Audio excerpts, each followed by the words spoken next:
Good day, sir. I'm Lawrence Simcero, and I'm here to continue our report.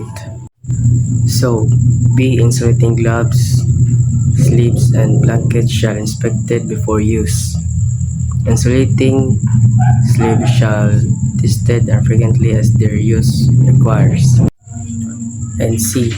Before use, climbing and fall protection equipment shall be inspected to ensure that they are safe working condition. Next is sign and tags for employee.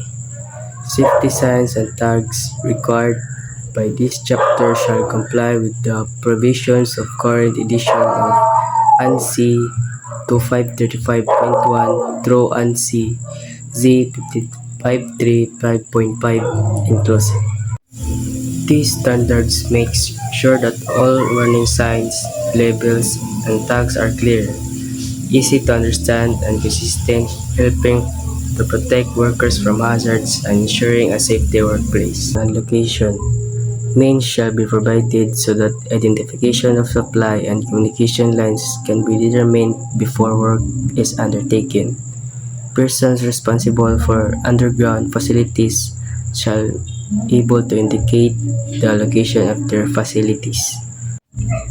It means workers must know where power and communication lines are before going, and the owners of underground utilities must be able to show their exactly location to prevent accidents.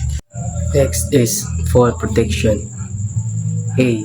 Employers shall develop, implement, and maintain an effective fall protection program applicable to climbing or otherwise accessing and work from elevated work locations which shall include of all following. First is training, retraining, and documentation. Second is guidance on equipment selection, inspection, care, and maintenance. And third is considerations concerning structural designs and integrity, with particular reference to encourages under availability. And fourth is rescue plans and related training. And last is hazard recognition. And B. The employer shall not permit employees the use of 100% leather positioning straps and non-locking snap hook. Next is Article 5.2 Electric Supply and Communication Systems Rules for Employees. Table 5.2.1 Clothing and Clothing System for voltage 50 voltage to 1000 voltage. And here's our table and his equipment type, which is self-contained meters, cabinets, pound mounting transformers, CT meters and control wiring, metal-clad switchgear or motor control centers.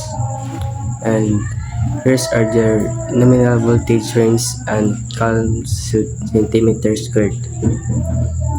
Here's for 50 voltage to 250 voltage, this is 4 squared.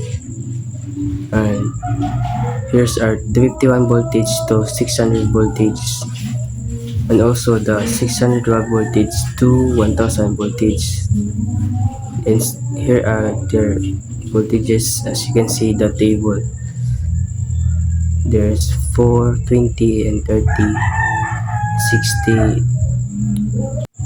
This table was developed from fault testing based on equipment type and is independent of fault current unless otherwise noted. Calculation and test data are based on 46 cm separation distance from arc to the employee. See the IEA STD 1584 to 2002.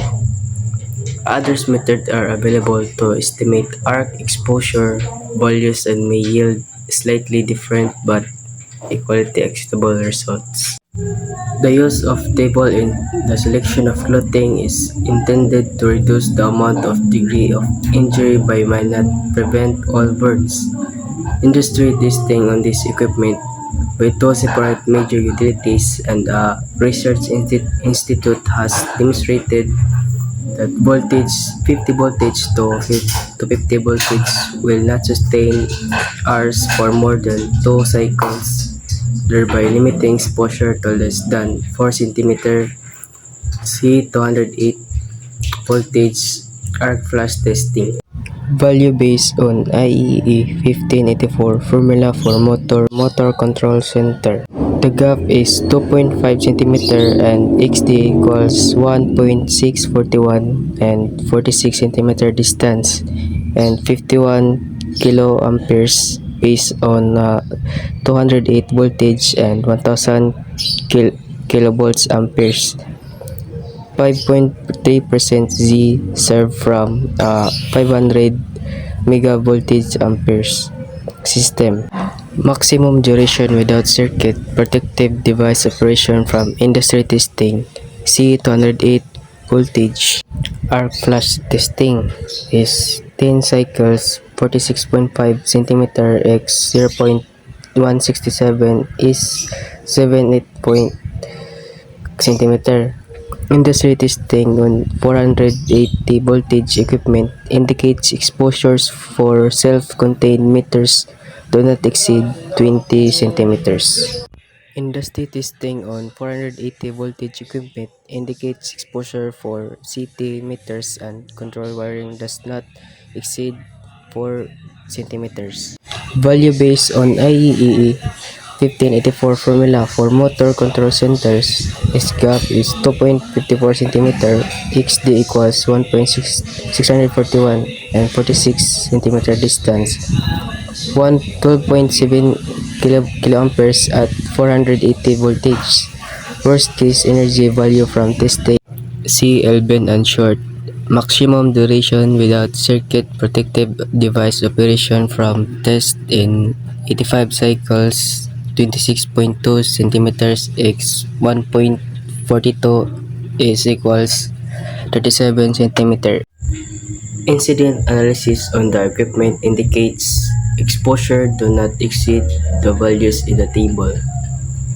Engineering analysis indicates the applying a 150% multiplier to the 480 voltage exposure values provided a conservative value of equipment and open air lines operating at 601 volts to 1000 volts. Industry testing on 280 volts network protectors indicates exposure on pad-mounted transformers do not exceed 4 centimeters or C Elben and short. Industry testing on 208 voltage network protectors indicates exposure do not exceed 4 centimeters. C 208 voltage arc flash testing. The industry testing on 480 voltage network protectors indicates arc will not self-extinguish and heat flux rates will exceed 60 centimeters to at 60 centimeters working distance. Perform arc and hazard analysis. See Elben and short. Industry testing on 480 panels with non-edge mounted bus bars indicates exposures do not exceed 12 centimeters, and industry testing on 480 voltage panel boards with edge mounted parallel bus bars indicates arcs will not self-extinguish and heat flux rates will exceed 60 centimeters at working distance. Perform arc hazard analysis. The text explains that arc flash clothing tables help reduce burn injuries based on real testing of different electrical equipment. Tests show that some low voltage equipment creates low arc energy, while certain 480 voltage panels can create very high energy and need a full hazard analysis. Overall, the tested energy levels support the clothing safety values in the table. IEEE 1584 original test data indicates there is no significant difference between heat flux rates for 400 voltage classes equipment versus 600 voltage classes equipment. As you can see in this table, face-to-face voltage or kilovoltage, and here's are the examples like 1.1 to 15 kilovolts to 15.1 to 25, 25 to 36. And here are their fault current is also the same 5, 10, 15, 20. And here's are their forecast system maximum clear time cycles, which is for 5 is 46.5 and the 10 is for 18.0, and 8 call system and their maximum clearing time is 9, as you can see is 93.045, and for the 10 is 36.1, and the 12 call system maximum clearing time is 139.545, and for the 10 is 54.1, and here's 15 is 30.1. These calculations are based on open-air face-to-face ground arc. This table is not intended for face-to-face arcs or enclosed arcs or arc in a box. These calculations are based on 15 in separation distance from the arc to the employee and arc gaps as follows. 1 kilovolts to 15 kilovolts equals 5.8 centimeters, and 15.1 kilovolts to 25 kilovolts equals to 10.16. These calculations were derived using a commercially available computer software program. Other methods are available to estimate arc exposure values slightly different but equally acceptable results, and may yield the use of the table, and the selection of clothing is intended to reduce the amount or degree of injury but may not prevent all burns. Our gap calculated by using the base to ground voltage of the circuit and divided by 10. The electric strength of air is taken at 10 kilovolts per inch.